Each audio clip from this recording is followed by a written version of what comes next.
In my past life, my bleeding heart led me to choose a dying, unwanted serpent as my beast companion. Little did I know he carried true dragon blood. I risked my life gathering rare treasures to help him ascend. At our bonding ceremony, he summoned tribulation lightning, transformed into a black dragon, and slaughtered 180 members of my sect, yet he took my junior sister to the upper realm in his embrace, leaving me to watch them gaze upon mortals below. When I opened my eyes again, I scooped up the curious cat watching from the bushes. The pesky snake frantically coiled around my ankle. I'm a true dragon. Why won't you choose me, senior sister? Why are you still spacing out? All the powerful spirit beasts are being taken. Hearing my junior brother's familiar voice, I momentarily spaced out. The oppressive aura of the heavenly lightning still lingered. My heart had been numbed by the electric current, yet now it gradually regained vitality.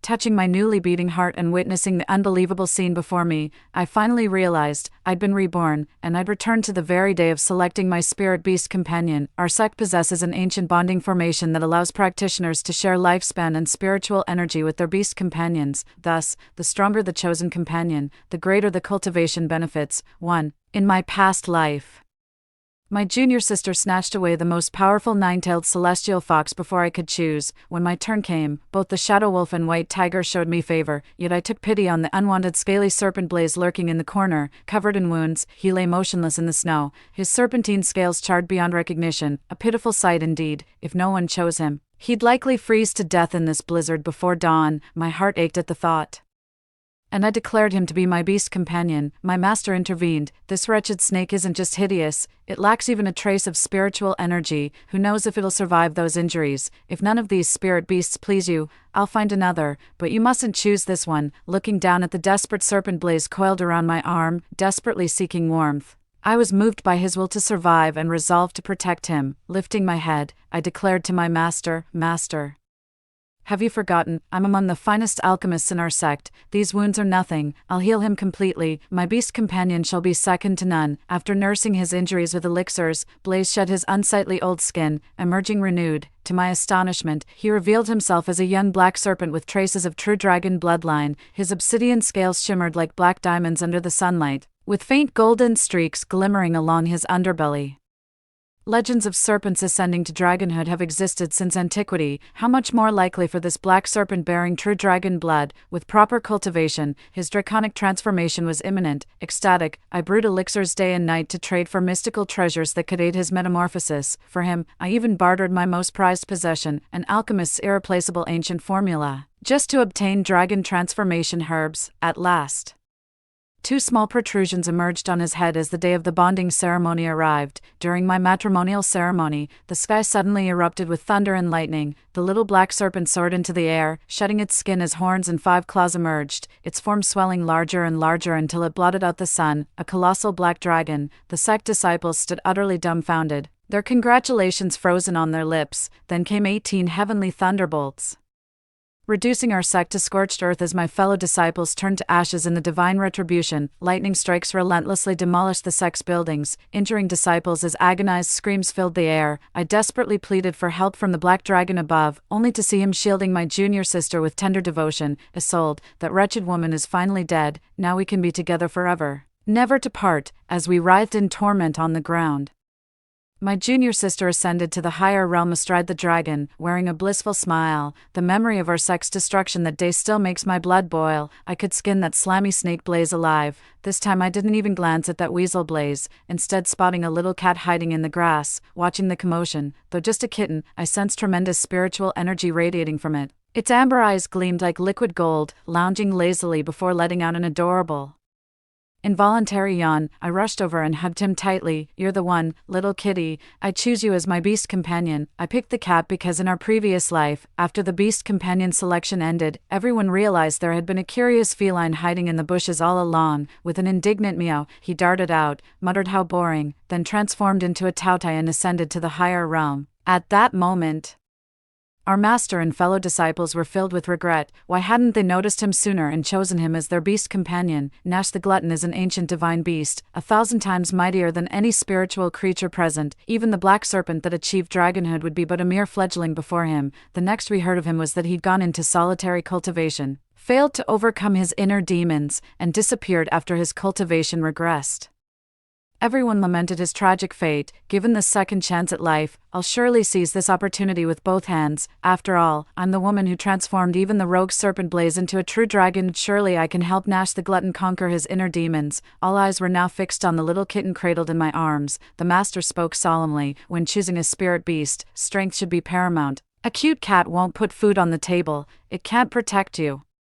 Even the youngest disciple chimed in, Senior sister, you're our sect's greatest alchemist. You must select a powerful spirit beast to guard you. Suddenly, the kitten in my arms squirmed free and transformed into its true Taotai form. Well, am I worthy of Lark now? The master's eyes widened in disbelief. This is Taotai, Nash the Taotai. How blind I was to not recognize Nash the Taotai. Lark, your vision is truly sharp to have chosen the Taotai at first glance. This must be fate's design. The master waved his feathered fan again. Excellent, excellent. Lark, you must cultivate diligently in the days to come. Do not squander this heaven-sent opportunity. Seeing how genuinely happy my master was for me, my heart swelled with warmth and tears threatened to spill. In my past life, it was all because of my foolish mercy, saving that vile scheming snake Blaze, that our sect suffered such calamity. Our master was a man of great kindness. Every disciple in the sect had received his benevolence. Even that wretched snake Blaze, though the master would openly scorn him, secretly received bundles of burn-healing herbs through my hands. Who could have imagined the black serpent's ascension would claim our master first, to shield me from the lightning strikes? He embraced me tightly, only to be reduced to charred remains himself. Given this second chance at life, I swear to protect our sect and repay my master's sacrifice. Just then, the mangy serpent Blaze, who'd been lying wounded in the snow, somehow dragged himself to my side. He coiled tightly around my ankle, hissing, Lark, I'll become a true dragon. Why won't you choose me? The moment I heard this, I knew he had been reborn too. Perfect, you're exactly who I've been looking for. It's time we settled our score, fighting back nausea. I yanked that slimy snake Blaze toward me, only for him to flash a groveling smile, thinking I'd changed my mind. I knew it. Lark, you still have feelings for me. His words made me sick to my stomach, and I flung him away like a piece of snot. He crashed heavily to the ground, blood trickling from his mouth with a look of utter disbelief. Lark, are you really abandoning me? The junior disciple spat at the shameless snake Blaze. Pa. How dare a lowlife like you covet our eldest senior sister? Go piss on a puddle and check your own hideous reflection. The choice has been made, yet you cling like the slimy serpent you are, living up to your name. Damn right, eldest senior sister and Nash the glutton are fated soulmates. What right does a monster like you have to speak? Our eldest senior sister is the sect's prodigy alchemist. Who the hell are you to even stand in her presence, even with the sect disciples mocking him? That shameless snake Blaze still refused to back down. Lark, I know you're still angry, but I had no choice. Believe me, with my true dragon bloodline, we're destined to be together. Just trust me one more time in this lifetime, and I swear I'll be faithful to you till the end. I glared at him coldly. Did he really think he could fool me that easily? His words drew another round of mocking from the junior disciples. This pathetic snake dares claim dragon lineage. Must be delusional. Can't even lie convincingly, rambling about past lives and eternal devotion. The serpent's truly lost it. Let's scatter. What rotten luck encountering this mad snake. Unexpectedly, the youngest disciple spoke up. Master, if this snake truly possesses dragon bloodline, wouldn't it be a waste? Perhaps you should examine it. Stroking his beard, the master stepped forward to inspect. Well, it does carry the true dragon's blood. Might even ascend to dragonhood. How about? The master's gaze swept across the junior disciples, making the little kitten on my chest let out a disgruntled mew. I chuckled. Relax, even if he had true dragon bloodline, I wouldn't choose him. I already have you. Only then did he settle contentedly in my arms, nuzzling his face affectionately against my chest. I'd assumed Blaze the rogue snake would end up alone this lifetime, but unexpectedly, my junior sister stepped forward. Master, I vow to form a spiritual bond with him and help him ascend as a dragon. Hearing her junior sister's words, the nine-tailed fox spirit previously chosen by the younger disciple let out an indignant cry. Isolde, you've already chosen me. How could you pick another? The junior sister hugged the grimy rogue snake Blaze, lowering her eyes to avoid the nine-tailed fox's gaze. I'm sorry, but he's just too pitiful.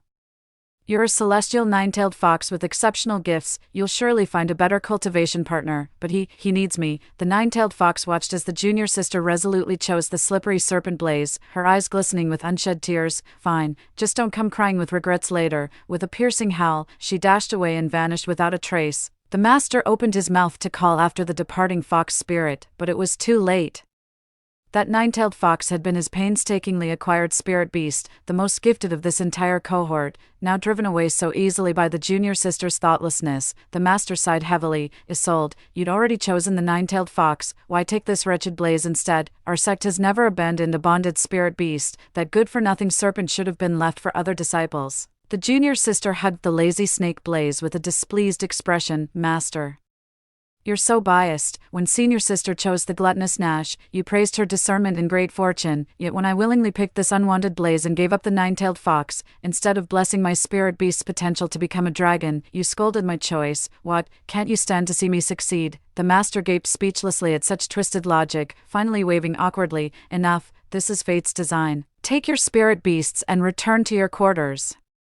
I watched her triumphant smirk with silent derision. She'd always competed with me since childhood. Though protocol demanded the junior disciple choose last, she'd pestered our master for first pick, yet even claiming the finest nine-tailed fox couldn't satisfy her. Seeing I'd chosen the gluttonous Nash, green with envy, he hastily abandoned the nine-tailed fox to gamble on Blaze the scaly snake with its dragon bloodline.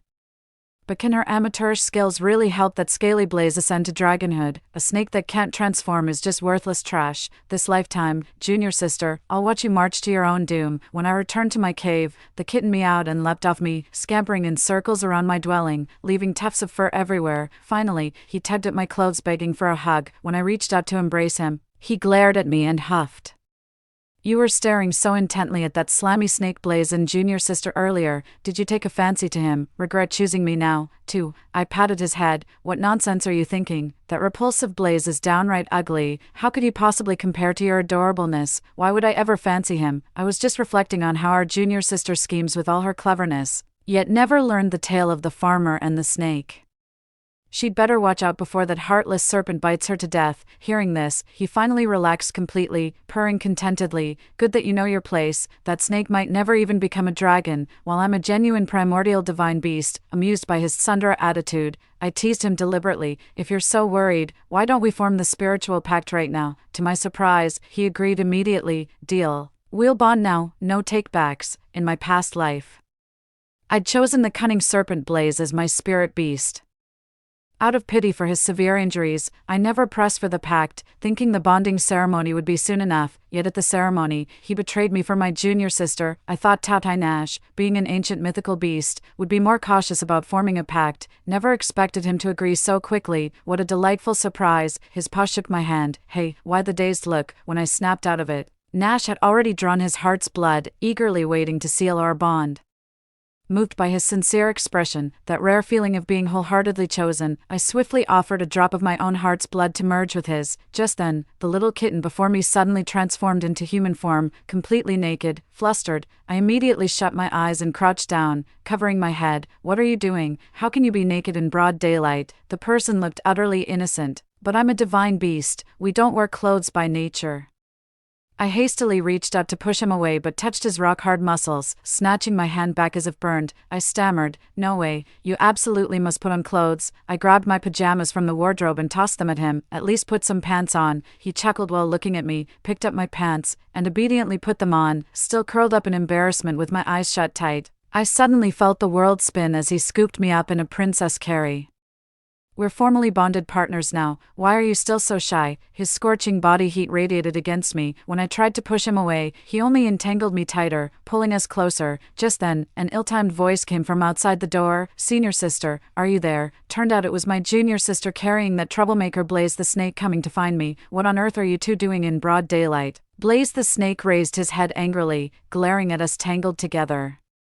I quickly scrambled off Nash the glutton and shoved him into the bedroom to hide. He protested indignantly, am I really that embarrassing, or are you still hung up on that damn Blaze? I quickly soothed this jealous soul. With a body like yours, how could you just let anyone see? You're taken now. Got to maintain some propriety. No more flashing that perfect physique, understand? At my words, his cheeks flushed. The anger in those beautiful eyes melted into tender devotion. You mean that? You truly think I'm attractive? I nodded solemnly. Just stay put for now. Let me find you proper clothes first. When I stepped outside, my junior sister eyed me with venom. How scandalous, senior sister, keeping a beast husband at home while cavorting with strange men in broad daylight. I wonder if your gluttonous Nash would still want you if he knew. The mangy serpent Blaze in her arms glared at me with resentment. Lark, I never thought you'd stoop this low, even if you resent me. You shouldn't gamble with your own virtue. How could you just sleep around with anyone? My junior sister smirked with smug confidence. Eldest sister, I'm sure you'd prefer to keep this scandal quiet. Heal my spirit beast's burns, and I won't breathe a word of this to anyone. With a bang, my bedroom door burst open. It was the gluttonous Nash. What nonsense are you spouting? Lark and I are formally bonded, lawful partners now. Since when do married couples need your permission to be intimate? Tisk tsk. Is your useless snake Blaze so incompetent that he can't even shapeshift or satisfy you? Is that why you're sneaking around eavesdropping on married couples? How utterly shameless. Watching Nash the gluttonous beast fiercely protect his wife was both touching and hilarious. The moment he heard someone talking about me, he burst out in such a rush that he kicked the door right off its hinges. Yet he still remembered my warning about maintaining masculine virtue.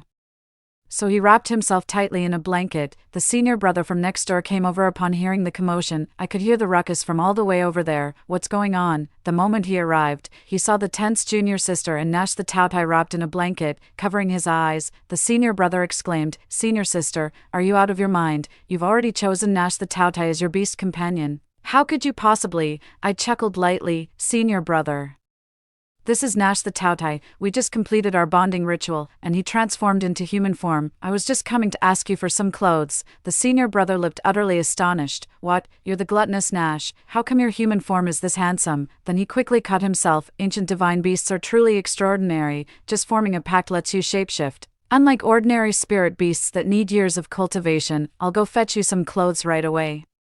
He then shot a glance at the junior sister. "What are you doing here?" The junior sister froze in embarrassment, but Nash cut in first. "For some reason, our dear junior sister enjoys eavesdropping on couples. Quite the peculiar hobby, isn't it?" The junior sister was so flustered by Nash the glutton's teasing that she couldn't get a word out, her lips opening and closing uselessly until the senior brother forcibly shooed her away. "Shoo, don't interfere with your senior sister's important business."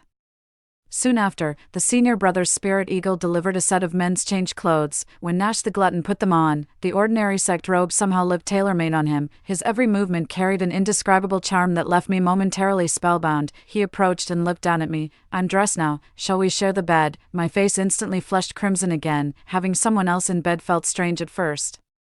But Tautai Nash noticed my discomfort and considerately transformed into a cat, curling up in my arms. In my dream, I relived the day our sect was destroyed. My junior martial sister and the treacherous serpent Blaze stood atop the clouds, staring coldly at me while chanting, "You deserve to die, you deserve to die." A cold sweat broke out down my back as I screamed no. Then I felt a fuzzy head nuzzling against me, bringing instant comfort that lulled me into deep sleep. The next day, I brought the gluttonous Nash to our master to request dual cultivation techniques, only to spot my junior sister and that shameless snake Blaze. Junior sister clung to our master.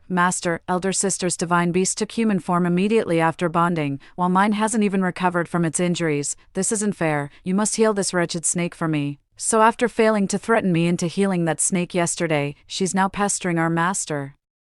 Since when does a lowly creature like Blaze deserve our master's attention? I strode over and said, "My junior sister, is your face made of city walls? I've never heard of anyone expecting their master to raise their spirit beast. Tell me once it's healed. Who exactly would this creature belong to?" Junior sister pointed at me furiously. "Master, look, yesterday I went to ask senior sister to heal my scaly snake Blaze, but she immediately accused me of shamelessly eavesdropping on her private moments with her bonded beast. I had no choice but to come to you." The master glanced between us. "Your senior sister makes a valid point. Now that you both have bonded beasts, you can't just barge into others' chambers unannounced. Consider this a lesson learned." Junior sister immediately threw herself on the ground in a tantrum. "I don't care. You're all favoring senior sister just because my parents are gone. If you won't help me, I'll tell everyone how you bully an orphan. In our previous life, the entire sect indulged junior sister precisely because she was our late master's orphan, even letting her have first pick of spirit beasts when she couldn't complete her training tasks. Her martial brothers would finish them for her, even when she occasionally broke sect rules. As long as it wasn't too serious, our master would turn a blind eye. I myself often refined top-grade elixirs for her free of charge, yet she showed no gratitude, taking all these favors for granted. The slightest dissatisfaction would send her into violent tantrums, threatening and rolling about. Now she's pulling the same stunt again." At his wit's end, our master finally relented.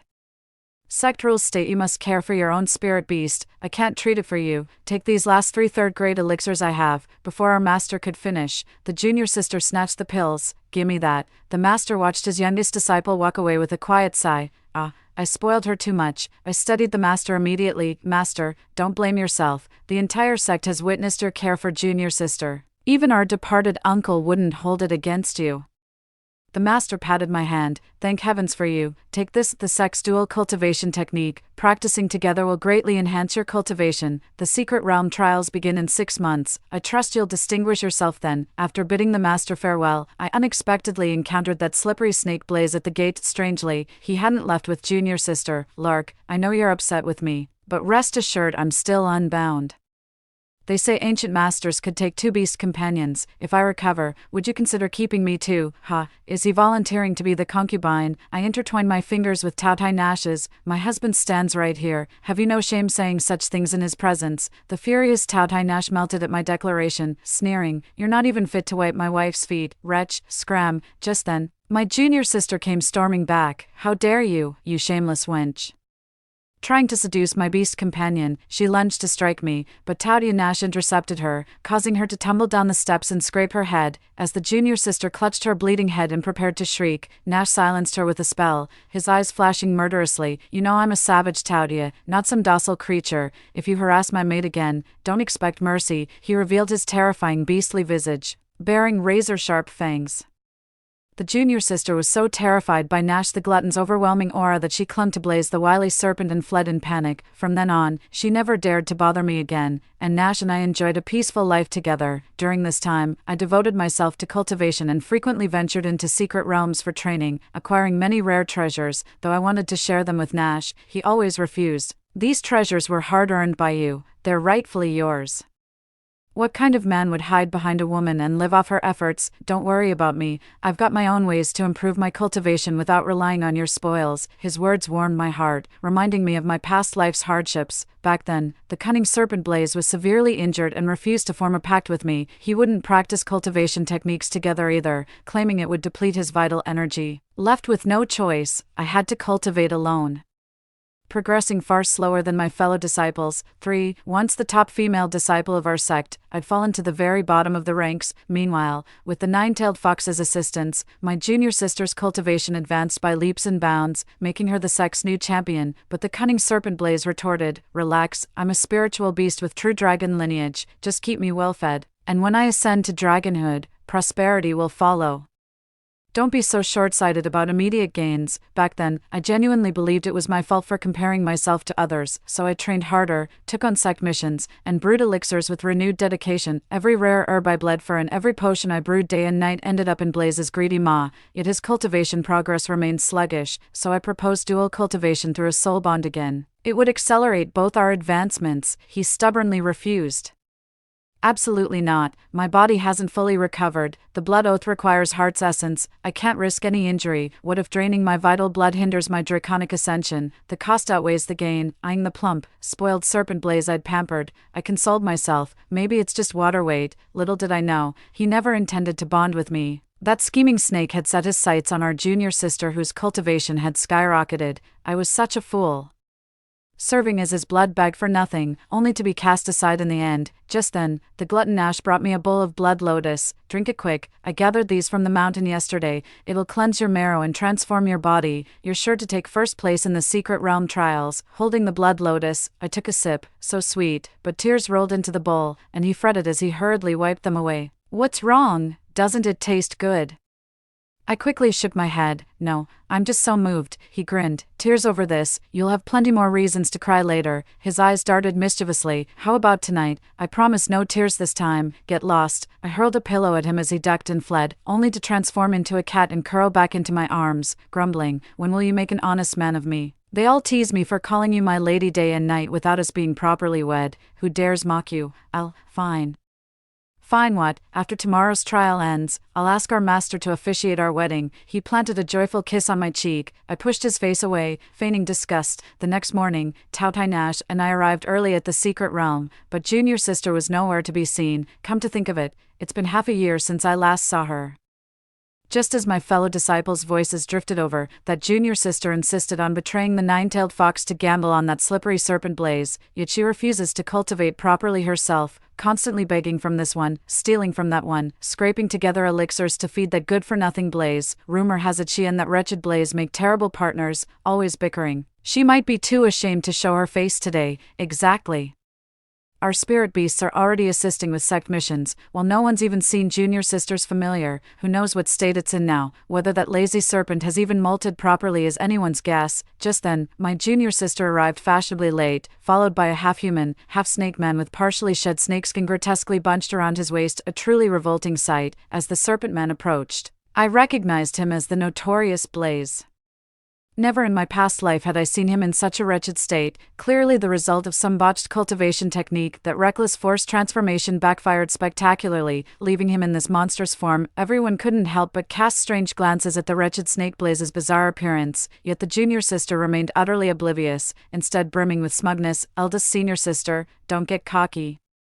You only became the sect's first shapeshifting beastmaster by riding on the coattails of the ancient divine beast Tautai Nash. Everyone calls you a genius, but you're just lucky. Unlike you, I transformed a dying wretched Snake Blaze into this half-human, half-serpent form. He's clearly on the verge of full metamorphosis. I hear Nash is about to face his heavenly tribulation. That divine beast of yours may be powerful, but who knows if he'll survive. Meanwhile, my spiritual beast might soon ascend as a dragon. When that happens, I'll be the sect's true prodigy. Don't come crawling to me for protection then. Just wait, I'll defeat you in this trial. You'll regret everything you've done to me. Hearing my junior sister's words, I turned to look at Nash the glutton. Why hadn't he told me he was about to face his heavenly tribulation? Noticing my concerned gaze, he gave me a reassuring look before pulling me into a gentle embrace. It's all right, trust me.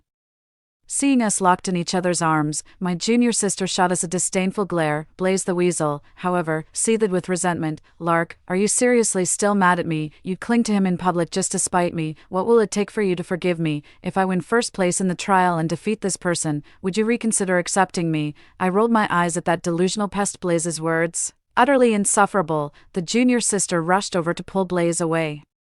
Senior sister, I beg you, stop seducing my spirit beast. How can even a gluttonous Tautai not satisfy you? You're downright shameless. Nash couldn't stand others slandering me, revealing his true form with a deafening roar. Some people's mouths are too foul, they need a good washing. Then, a downpour fell only on junior sister Isolde, drenching her meticulously styled hair and smearing her makeup into a comical mess. Pointing at the gluttonous Nash, she shrieked, "Why you? Just you wait. When we enter the secret realm, you'll see how I deal with you." The scoundrel Snake Blaze, embarrassed by the junior sister, instinctively stepped back to distance himself before scurrying to my side. Lark, I was wrong. I was bewitched when I got together with her. Only afterward did I realize no one treats me as you once did. Isolde only covets my true dragon bloodline. She never truly loved me. You're the only one who's ever treated me well. In our past life, I was blind to betray you. Believe me, I've truly changed. Though the junior sister begged to form a bond, I refused every time. Even my body remains pure. I've kept myself chaste for you. I don't mind, you and him. Let's just start over. Tautai Nash's brows furrowed into deep creases upon hearing his shameless public confession. With a sharp slap across the face, she snapped, "Let me knock some sense into you. How dare you daydream about my wife in broad daylight?" Blaze had forcibly taken human form in this life with unstable foundations. The single strike actually made him cough up blood. I can't believe our junior sister actually thought some frail spirit beast could easily defeat me. What a joke. Shielding me protectively, Nash didn't spare them another glance as we entered the secret realm first. The fellow disciples kept their distance from them, afraid of catching bad luck. Senior sister, don't stoop to junior sister's level. She's probably just green with envy to the point of losing her mind. Exactly, senior sister, don't let this ruin your mood. We all know your character. It's that slimy snake's fault, a toad lusting after a swan. Right, we're all waiting for your wedding toast with Brother Nash. Brother Nash, when did he get so chummy with my martial brothers? Noticing my surprised look, Nash gave me a praise me glance, to which I responded with an approving smile. Once we entered the secret realm, Nash and I fought in perfect sync, cutting down demonic beasts left and right. Suddenly, a sinister gale swept through, darkening the skies as the demonic beasts scattered in panic. Nash shielded me. "Careful, something's off." My senior brothers rushed over, urging, "Eldest sister, demonic beasts are causing havoc. Contact the master now." I immediately sent a message to our master while covering the retreat for my fellow disciples. As the last of my brothers disappeared into the distance, two crimson eyes materialized in the mist ahead, accompanied by guttural growls. Soon, another pair of crimson eyes emerged behind us, hissing menacingly. As the mist cleared, those glowing red eyes belonged to none other than the nine-tailed fox we'd met before and the half-serpent Blaze. Dark tendrils of miasma coiled around them both. They'd clearly fallen to demonic corruption, with escape routes fore and aft cut off. Only Nash and I remained trapped. Soon an enchanting chime rang out as the junior sister emerged from the mist. Eldest sister, I warned you once we entered this realm, you'd regret everything you've done to me. What have you done? She shook the bell, and the nine-tailed fox obediently lowered itself as she mounted it. Did you forget? My birth mother was the holy maiden of Miaojiang. I never wanted to use goo magic on them. But that wretched snake Blaze, even after following me, he kept pining for you. Useless creature couldn't even ascend to dragonhood, making me the laughingstock of the sect, so I tricked him into swallowing a goo worm, turning him into a half-serpent. Now he obeys my every command when I ring this bell. What about the nine-tailed fox? He never wronged you, why harm him? The junior sister chuckled. No particular reason. This useless snake alone might not suffice. Wouldn't it be better to have an extra puppet at my disposal? Blame his lingering affection for me. The moment I pretended to weep, he came running. Eldest senior sister, save your pity for other spirit beasts. Soon yours will be mine too. After I defeat you, I'll feed it my own treasures, over my dead body. Oh, let's see who's stronger then. This mystic realm suppresses spirit beast cultivation. Your gluttonous fiend may be formidable, but now it's just at Foundation establishment level. Think it can beat me? Attack, tear them to shreds. Nash shielded me behind him, and I seized the moment to whisper something in his ear. After a glance my way, he reluctantly walked away. The junior sister burst into laughter at the sight. Birds and couples fly separately when disaster strikes. Seems your precious Nash isn't so reliable after all. Too scared to fight me. So he just ran away. How does it feel to be abandoned by your beloved? Again, I defeated you in our past life, and I'll crush you again in this one. You stand no chance. My head snapped up at her words, my eyes burning with rage. It's you? You've been reborn too? She smirked even wider. What? You just figured that out now? Then why didn't you choose Blaze from the start? Why would I? In our past life, he helped me ascend, but afterward, he kept whining day and night about how I wasn't as virtuous as you. How I didn't love him as much. I had to compete with a ghost every damn second. Do you have any idea how that felt? So I poisoned him, and guess what? Even in death, that bastard dragged me down with him. That's why I'm back too. I never imagined you'd be lucky enough to gain Tautia's favor. How dare you? This isn't fair. Fine, I'll just take Blaze instead. I'll plant a goo in him and make him my slave. That'll make up for the suffering I endured in my past life. At that moment, Blaze, still under the goo's control, seemed to regain a sliver of consciousness. Staggering, he lurched toward the junior sister. Why, you venomous witch. Without hesitation, the junior sister shook the bell again to force Blaze's obedience, just as Nash, who had fled earlier, suddenly reappeared behind her and lunged, severing her hand with a single bite. The junior sister let out an agonized scream. Help, my hand, my hand. The bell clattered to the ground, and Nash crushed it underfoot, revealing a squashed black insect oozing green blood. Utterly revolting. My master once told me about the Miaojiang mother-child goo worms, so I immediately recognized there must be goo inside that bell. My suspicion proved right. With the mother insect dead, Blaze and the nine-tailed fox lunged at our junior sister, seeking vengeance. Junior sister thrust her sword through Blaze's heart. I'll drag you down with me to hell. Blaze stared at his junior sister in disbelief. Impossible. I'm a true dragon. How could I die without even transforming in this lifetime? No, this can't be happening. With those words, his body melted into a pool of rotten flesh, collapsing onto the ground. The nine-tailed fox stood frozen, watching the scene unfold. As the junior sister whispered, I regret everything. I shouldn't have been so greedy in this life. If only I'd chosen to live peacefully with you, would I have avoided this fate? The nine-tailed fox struck her with a single palm strike. No, because greed like yours is insatiable. Even if you had my heart, you'd only trample it 100-fold without ever cherishing it. That strike hastened junior sister's demise. After expressing gratitude, the nine-tailed fox retreated to the mountains again, hoping time would clear the gloom in his heart. Emerging from the secret realm, my master and fellow disciples gathered around. Are you all right, child? Rest assured, master. Junior sister and that slippery serpent Blaze have been dealt with, the parasitic worms eradicated. It's all over now. By successfully resolving the crisis, I rightfully claimed the top spot in this trial. Our master presided over Nash's and my wedding ceremony, with auspicious clouds gracing the sky that very day. Nash ascended through the clouds and smoothly overcame his heavenly tribulation. Unlike the 18 thunderbolts he faced as the cunning serpent in his past life, this time He received divine blessings instead of calamities. A golden radiance enveloped our sect, enhancing everyone's spiritual power. After overcoming all trials, Nash returned to marry me. Lark, we'll never be apart. Story 2. A small-scale snowfall led me to predict that the doomsday of extreme cold was approaching, because my prediction hindered the progress of my boyfriend's childhood friend's project. My boyfriend reported me for fabricating the prediction and using public resources for personal gain. On the day I was placed on probation, my boyfriend's childhood friend mocked me, saying that it wasn't just a probation, I was about to lose my job soon. I glanced at the predicted date and cursed, "You idiots, although I'm losing my job, you're about to lose your lives." 1. Delilah. Do you really have to submit this prediction report? Cora's project is in full swing? Do you know how much impact it will have on her if the whole city stops working after you submit this report? Do you know how long she has been working hard on this project? There have been several small-scale snowfalls in Cydia recently. The snowfall was not significant and had no serious impact. However, I unexpectedly calculated the possibility of the doomsday of extreme cold. To support my calculation, I almost didn't sleep or rest and calculated it countless times. The results were all the same. A massive snow disaster apocalypse was approaching quietly. However, my boyfriend was now trying to stop me from submitting the prediction report, just so that his childhood friend Cora's project could proceed smoothly. In the Meteorological Research Institute, I looked at my boyfriend Joseph, who was being aggressive on Cora's behalf, and felt it was extremely ridiculous. Now the rush of people returning home for the holidays is in full swing. Without corresponding early warning measures at this time, do you know how many people who are eager to return home will die a violent death? I pointed at the numerous pieces of supporting data on the computer and asked him in return, "You also study this field, you can understand these, right? Is your childhood friend's project more important than people's lives?" Joseph impatiently cut off the power to all the computers directly. "Do you think you're writing a science fiction novel?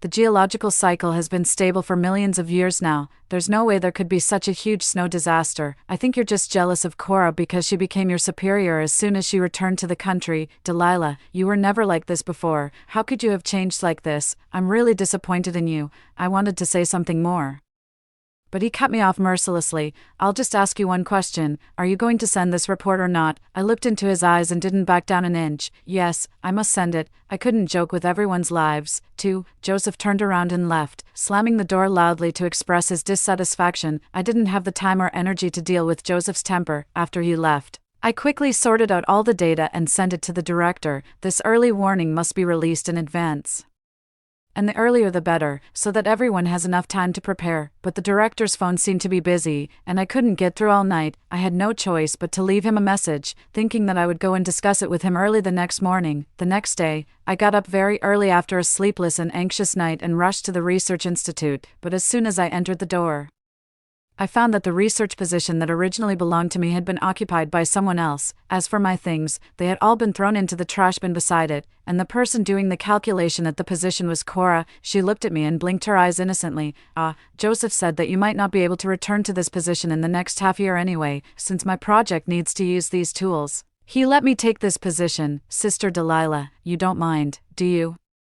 "Oh, right, you still don't know why, do you? The director is waiting for you in his office. Go in quickly." She was smiling and seemed to be in a good mood. Joseph walked in and naturally handed her breakfast. When he noticed my presence, he didn't even blink and just gave a cold snort. I sensed something was wrong and quickly walked towards the director's office. As soon as I pushed the door open, a bound report was thrown at me, hitting me right on the forehead. "Delilah, you've played a good trick of fabricating the prediction results and using public resources for personal gain." 3. I squatted down and picked up the report that was as thick as a brick. It was my printed prediction report. There was a big red cross marked on the cover. It contained evidence and various survival measures for dealing with the doomsday of extreme cold. All of this was sorted out by me bit by bit after staying up all night, but I guessed that the director hadn't read it.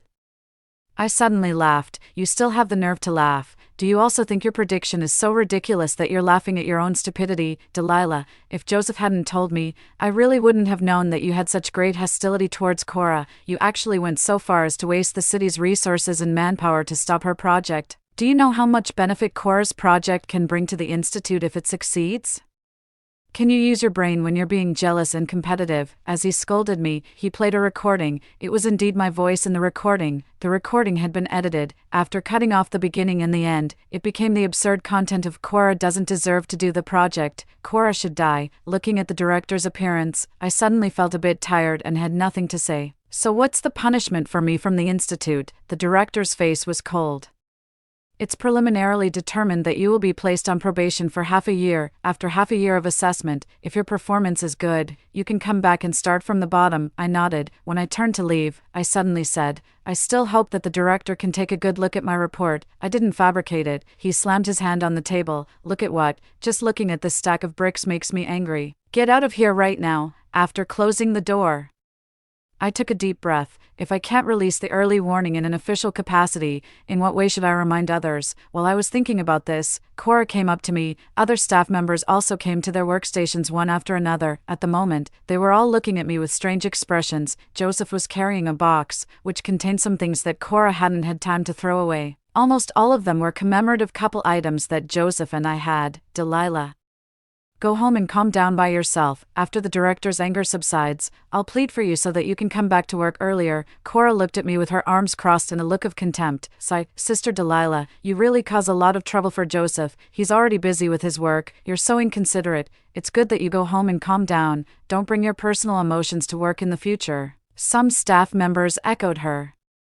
We really should thank Joseph for putting public interests above family loyalty, otherwise, we don't know how much trouble she would have caused us. I took the box from Joseph's hand and then, in front of him, dumped everything into the trash bin. Trash should stay in the trash bin. Joseph's face looked extremely ugly. When I walked out the door, Cora followed me all the way to the door. Just get out of here. You thought it was just a probation. No, it's not. I told the director that I was heartbroken by you. If you don't leave, I'll resign. And then, you know what I mean, you should receive the notice of dismissal soon. I looked at the sky outside. At the moment, it was a strange white. There was no snow, no sun, and not a single cloud. It was quiet and dead. The perceived temperature was slowly dropping at a rate that I could feel. I turned around and smiled at Cora. You idiots. I'm losing my job, but you're about to lose your lives. When I got home, I unceremoniously packed all of Joseph's things and threw them into the trash bin. Then I quickly contacted a decoration company to reinforce all the doors and windows of my house, and I asked them to install thermal insulation materials in all the places where they could be installed inside the room as quickly as possible. I also invited a locksmith to come and change the lock to a bulletproof level. According to the prediction, this doomsday of extreme cold would arrive in 10 days, and the temperature would reach a terrifying -80 or 90 degrees Celsius. Such a temperature only appears in the cold Antarctica. Without corresponding thermal insulation measures, it would almost only take an instant for a person to freeze stiff. After that small snowfall, the temperature rebounded. Currently, the temperature reported by the weather forecast was around 0 degrees Celsius, and everyone wasn't wearing too much. I'm very sensitive to temperature. Now, the perceived temperature in City A is definitely not just around 0 degrees Celsius. I kept thinking about how I should notify the public to pay attention to this crisis. Suddenly, I saw a post on a certain platform. I feel that the weather forecast is getting more and more inaccurate. It reports 0 degrees Celsius, but I don't know why it's especially cold. This post was very popular. In the comment section, people were vehemently criticizing the unreliable weather forecast. Among the laughter and jokes, still no one took this strange phenomenon seriously. I quickly sent a private message to the poster. I posted a long comment related to the disaster warning, hoping to attract everyone's attention and make them prepare early. I also posted a series of emergency response plans for snow disasters, hoping to help everyone. But there were too many comments in the comments section, and my comment was quickly drowned out among the other comments. I asked the poster to pin my long comment so that more people could see it. I waited for a long time but didn't receive a reply, but the background clearly showed that the poster was online. This post gave me a new idea. I imitated the title of this post and then posted relevant pictures and texts on various platforms, and I called on everyone to make emergency response plans. I don't know how many people can see it, but I can save one person at a time. I tirelessly posted one post after another until it got dark. The decoration workers took a break during this time and looked at their phones. When they started working again, I could feel the strange looks they were giving me. At the same time, there were message icons in the background of my account on that platform, followed by a series of messages from other platforms bombarding me.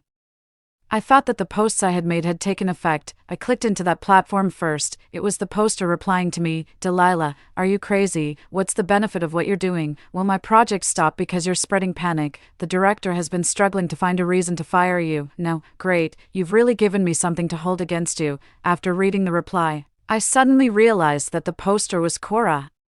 And those messages in the uproarious background were indeed because the posts had become popular, but almost all of them were people coming to scold me. I flipped through the local trending searches. Hashtag a certain meteorological researcher fabricated the prediction results for personal gain and is now inciting the public to create panic. Hashtag. A call suddenly came in. It was Joseph. Delilah. No. Immediately. Delete those posts right away. The probation report about you has just been submitted. Now you're inciting the public again. Are you crazy? I've seen your data. Don't you think these data are strange? I'm more inclined to think that you made a mistake with the decimal point when you were calculating, which caused the result to be magnified hundreds of times. Listen, I'm not blaming you for this. It's understandable for you, as a girl, to be jealous. But you can't ruin your own future just because of this and act out of spite. Listening to him lecturing me in a serious manner, acting as if he was doing it for my own good, I couldn't help but laugh out loud. What are you laughing at? Wait for me. I'm coming back now. No, you don't need to come back. In my house, bitches and idiots are not allowed to enter. After saying that, I hung up the phone. 5. He must have been very angry with what I said, because Joseph didn't come to find me. I went to look at that trending search. The content of the trending search included that recording of me with the beginning and end cut off, and the message of the prediction report I sent to the director. Cora can be considered an internet celebrity in this field. She became famous earlier because of her good science popularization and her good looks. She has a lot of fans online, under the deliberate promotion of her fans. Almost all the real-time content under this trending search was scolding me. Everyone says that a timely snow promises a good harvest. With this snowfall before the spring festival, I was really happy. I had already bought a ticket and was looking forward to going home happily, but then I came across this unlucky post, telling me not to go out on the day I go home. Do you know how annoyed I am? I'm just a bystander. I just think it's a bit too ridiculous to predict the doomsday of extreme cold because of a small snowfall. Although the temperature recently has been really strange, it's still within the normal range. An insider is speaking up. This researcher has been unhappy with Cora for a long time. Now, I guess she finally couldn't hold it in anymore. She's probably afraid that Cora will be promoted if the project is successful. Anyway, I'm really speechless, as a researcher. She still wants to be jealous and engage in internal strife over such a serious matter. Isn't she being cheap? With a Wu Jing-like expression. Soon, the official account of the Research Institute posted a statement. The relevant researcher has been placed on probation. Please rest assured, citizens, carry out your normal work and travel and don't panic. The trending search quickly topped the list. A wave of scolding came one after another, and the situation was the same below each of my posts. No one believed me. At this time, Cora came out to speak. Cora v. I'm sorry for taking up public resources, it's just a small personal conflict. She wasn't very rational. I also hope that everyone won't attack her with extreme remarks and won't conduct cyber manhunt searches on her. It's getting cold, pay attention to keeping warm, carry out your normal work and travel, and finally, I wish you all a happy new year. The accompanying picture was a candid photo of her making a heart gesture. As soon as this statement came out, it quickly won everyone's favor. Everyone praised her for being beautiful, kind-hearted, not holding grudges, and repaying evil with good. They almost used all the beautiful adjectives on her. Even the marketing account seized this wave of popularity and made a bunch of videos with titles like Girls, Who Understands? There's actually such a beautiful, capable, and kind top student in the field of geography. Cora grasped this wave of popularity very well. Stepping on me, she occupied the trending search for several days. Unlike her sweet words on the internet, in the WeChat messages she sent to me privately, she was frantically shouting, "Delilah, you idiot, you're completely finished now. Have you received the dismissal notice? I'm sure that in the next few years, no unit in the relevant industry will dare to hire you, unless they don't care about their reputation. Delilah, are you satisfied with this result?" I didn't reply to her. I hid all my posts, but I didn't delete them. Everyone said I was feeling guilty. I took screenshots of the vicious comments under the trending search, and also saved screenshots of the statements made by the Research Institute and Cora. Let them make a fuss. The bigger the fuss, the better. It would be best if everyone knew about it. I've done everything I could. It would be the best if someone prepared in advance because of my warning. But even if not, I still have a clear conscience. As for Cora and Joseph, I'm not a pushover and won't let them insult me at will. But I won't let them die defenseless in the snow disaster either. That would be too easy and boring. 6. 3 days before the predicted arrival of the doomsday of extreme cold, I properly stocked up on all the supplies, and the room was also renovated very well. At the same time, I left enough cold protection supplies for one person in the house across the door, but I hid them all and locked them up. There are 2 households on each floor with 1 elevator, in fact. The house across the door is Joseph's. At that time, he moved in on the grounds that living together was suitable for enhancing the relationship, and he took for granted the convenience brought to him by my efforts. His own house has been vacant for a long time. Moreover, he hasn't come back during this period, perhaps because he was angry with me. He has been posting on his moments very frequently these days. In almost every photo, he would inadvertently reveal some features of Cora.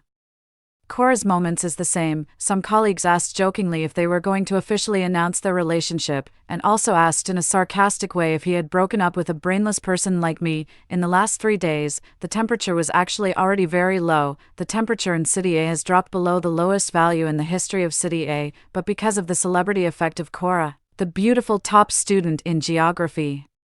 And the sentence, "carry out your normal work and travel," that would be repeatedly emphasized when she was on the trending search. Everyone believed it deeply and felt relieved. No one worried that something really would go wrong. Late at night on the second last day, because the doomsday was approaching, I had some trouble falling asleep. Suddenly, the surveillance camera outside the door reminded me that there was someone outside. I got up and took a look at the surveillance. It was interesting.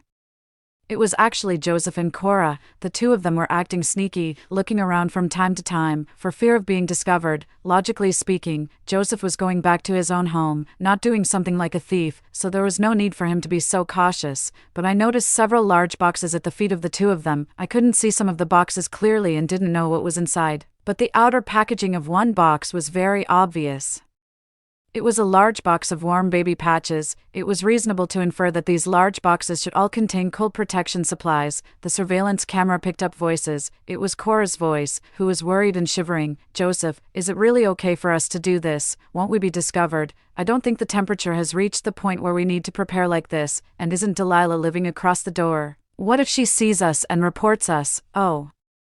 It seemed that the two of them thought the temperature was a bit strange and were afraid that my prediction would come true. They were also afraid of being found out for their hypocritical behavior, so they came to hoard supplies secretly in the middle of the night. The two of them carried the supplies into the house box by box, and Joseph patiently answered her questions. "It's okay, it's better to be prepared. There is no surveillance camera at the door, and it's late at night now. She won't be able to find out. I don't live in this house, and no one will suspect. Her fingerprint is not recorded. After we finish moving the supplies, I'll change the password, and then it will be safe. We still need to prepare. If there is no snow disaster, it doesn't matter. If we are really discovered, we can say that Delilah deliberately put these things here to frame us. Anyway, I left Delilah's name when I bought these things online. Don't worry." Only then did Cora feel relieved. After the two of them moved the supplies and changed the password, they left. No one noticed the surveillance camera in the hidden corner across the door at all. After they left, I opened the door. In my hand was the lock-picking tool that I had bought at a high price from the locksmith. TSK, I wonder if the two of them will be surprised and shocked when they come here to escape the disaster and find the room empty. 7. The last day before the doomsday of extreme cold. I had made all the preparations and basically didn't go out anymore. As for the supplies that Joseph and Cora had moved here, they were all with me now. When I got up this morning, it was especially cold even indoors. I put on a thick pajamas and got up to take a look out the window. The sky outside the window was still that dead white, but it was still quiet, and there was no sign of snow. I stretched the thermometer outside to measure the temperature. It was very abnormal. When I brought it in, I found that it was already minus 15 degrees Celsius, although it was still within the range that the human body could tolerate. The weather forecast yesterday showed that the lowest temperature today was only minus 1 degree Celsius. About half an hour later, after I had a hot breakfast, I stretched the thermometer out again to measure the temperature. This time, it was minus 18 degrees Celsius. The rate of temperature drop was very strange. Faster than the cumulative drop in the previous few days. These days, from time to time, someone would pull me out to mock me, and then bring up Cora to praise her a great deal. Recently, no one on the internet didn't know this beautiful top student in the geography department. She almost used up my last bit of value to build momentum and establish her persona for herself. But the reason why I was so certain and dared to submit the report was that before making this incredible prediction, I was afraid that my prediction was wrong, so I almost calculated it countless times. All the results I got were exactly the same. Now, with such a rate of temperature drop, I became more and more certain the doomsday of extreme cold was approaching. But today was also the peak of the rush of people returning home for the holidays. The street was actually very lively. Cora especially sent me a video early in the morning just to make me unhappy. In the video, she was dressed warmly, and Joseph was patiently wrapping a scarf around her. She looked at the camera with a provocative look and then asked Joseph in a soft voice, "Joseph, where are we going to eat hot pot?" The street is so lively today.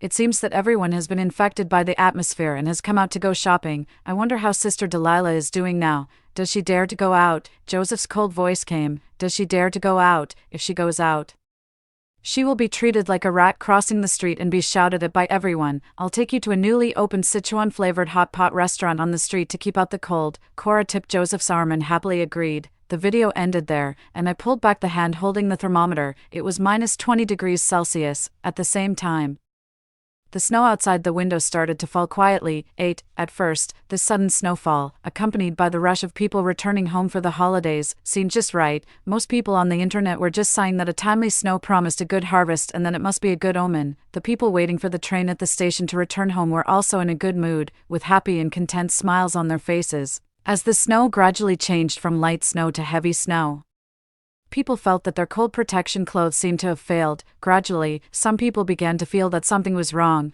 but once someone posted a question asking if it was abnormal, they would be attacked by Cora's fanatical fans and be accused of spreading rumors and meddling. So such questions no longer appeared. The snow was falling heavier and heavier, and people didn't dare to ask because of the pressure of online violence. Here, the person that those fanatical fans supported, Cora, at first was almost live-streaming the sweet scenes of her and Joseph to me in real time, until the snow, which was getting heavier and heavier, fell thickly and soon piled up into a thick layer, and Cora no longer sent messages to harass me. I took a look at a collapsed wire outside the window. I guessed that there was no signal on the mobile phone. The snow started falling at 3 p.m., and in less than 4 hours, it became more and more violent, almost blocking out the sky and the sun, and even affecting people's normal line of sight. More and more wires were collapsed, utility poles were broken, and even the signal tower had problems. The signal on my side was barely holding up. Soon, the surveillance camera outside the door reminded me that someone had appeared. It must be Joseph and Cora. Joseph, is it necessary for us to hide here? It's just a heavy snowfall. I still have a live broadcast tonight.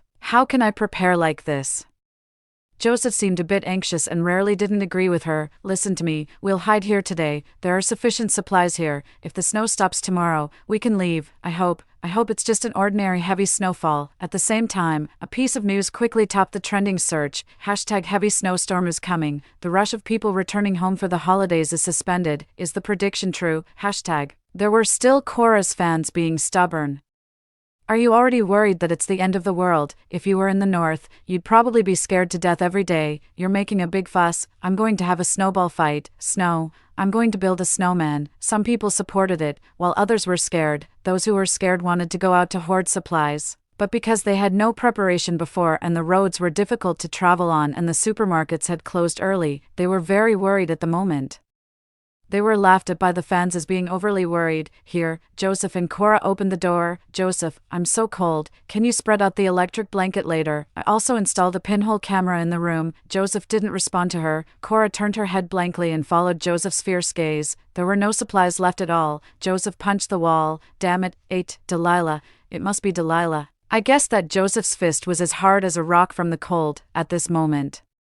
When it collided with the cold wall, I saw his face contort for a moment. Cora didn't have much courage and would only cry when something happened. Joseph's angry shout startled her, and she started crying anxiously. She pulled on Joseph's sleeve and asked him in a trembling voice what they should do. Maybe we should go back to my house. There's nothing here, and we'll freeze to death. Joseph's mood was not right. He pointed at the heavy snow outside the window that had completely blocked the view. Go back? How can we go back in this situation? You should think before you speak. Cora showed weakness and gently apologized, and Joseph's mood eased a bit. He always fell for this, but in the end, in the face of life and death, all forms of acting coquettishly would be useless. Joseph finally found a quilt that he hadn't used for a long time in the closet. It wasn't thick enough, but there was no other way. The two of them curled up together and wrapped the quilt tightly around themselves. Even so, the two of them still kept shivering. At this time, Joseph still had some feelings of pity for the fairer sex. He would desperately rub his hands warm to warm Cora, and then experience the pleasure of being a hero in Cora's countless thank yous. This was the first night, and the two of them snuggled up and fell asleep with difficulty. At this time, the outdoor temperature was minus 35 degrees Celsius. What the two of them didn't know is that as the first body that was frozen to death at the station at night was discovered, more and more bodies appeared on the trending search. Only then did people realize in horror that my prediction seemed to be really accurate. People didn't have time to delve into how many people Cora's words had actually killed. Those who were close to the mall could only rush out in the wind and snow to grab supplies. If the supermarket was closed, they would break in. If the convenience store had locked the door in advance, some people would even start chopping with an axe. Under the heavy snow that filled the sky, the noise, crying, blood, and screams were intertwined, which was shocking. Some people even took the opportunity to do zero-yuan purchases, grabbing valuable things and running away. Under the threat to life brought by the arrival of the apocalypse, the evil of human nature was fully exposed. After surviving the first night, Joseph was woken up by the cold. Almost all of the quilt on his body had been taken by Cora, and his eyes looked a bit menacing, but he still pursed his lips and stood by the window, wanting to see the current situation. Unfortunately, the snow didn't stop, and it even became heavier. There were no pedestrians outside the window, only broken trees. Judging by the snow accumulation had reached up to the position of an average person's thigh. It only took less than a day. Joseph clenched his fists and closed his eyes tightly. Joseph, I'm so hungry and cold. Cora seemed to think of something suddenly and raised her head abruptly. Joseph, Delilah must have a lot of supplies. Let's trick her into opening the door and then push that bitch out. The light in Joseph's eyes lit up, and I smiled. He came to my door. He banged on the door vigorously. Delilah, you won. You were right. Let me in. I don't blame you anymore. At this moment, I was sipping hot milk tea and deliberately turned on the intercom function of the surveillance camera outside. I'm sure he heard my satisfied sigh. Cora, wrapped in a quilt and shivering, stood behind him and was also showing weakness to me at the moment. I slumped lazily on the sofa, and my lazy voice reached the ears of the two of them. Did you forget what I said? No bitches or idiots are allowed in my house. The faces of the two of them were extremely terrible looking. I picked up my phone and sent a message to Joseph. Under the bed in the guest room of your house, there is self-heating rice for one person and warm baby patches for one person. How about it? I'm pretty nice to you, right? That was the amount for one person for a day. Then I sent a message to Cora. This would be the first and last message I sent to her.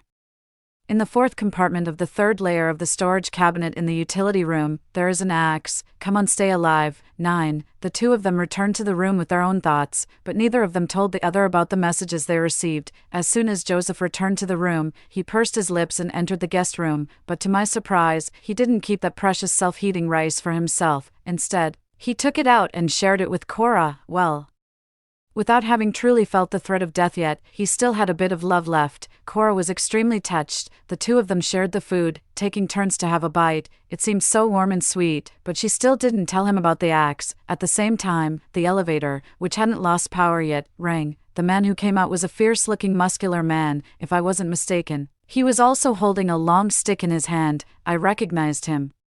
He was a resident downstairs and not easy to get along with. His target wasn't me but Joseph's house. Bang bang bang. The knock on the door sounded, startling the two people inside the house. Joseph put down the lunchbox and got up cautiously to look outside through the peephole, but as if he had a sixth sense, the man suddenly leaned right up to the peephole. It gave Joseph quite a fright. Open the door. I know there's someone in there. My wife and daughter have been hungry for a whole day.